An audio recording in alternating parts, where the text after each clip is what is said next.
Yan mga B, mag-iihaw tayo ng talong. May gagawin tayo dito sa talong na to, masarap. Ihaw na natin yung talong. Ngayon, babalagtan na natin sila lahat.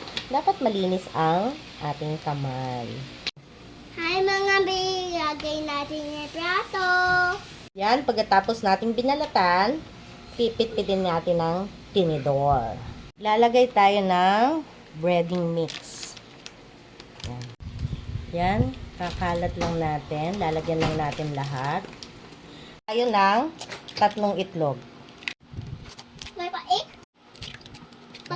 Lalagyan natin ng dahon ng sibuyas. Maglalagay din tayo ng kamatis. Yan. Lalagay tayo ng pamintang durog, konti lang. Mga B, lalagay natin dito yung talong. Lalagyan natin. Ipat natin sa breadcrumbs. Yan. Lalagyan natin sila lahat. Yan, ipiprito na natin sila B. Tortang talong na may crispy fry. Yan. Dandan lang yung apoy para hindi matutong. Yan mga B, malapit na maluto. Ang bango, ang sarap ng amoy.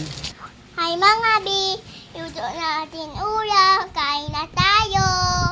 Thank you for watching mga B.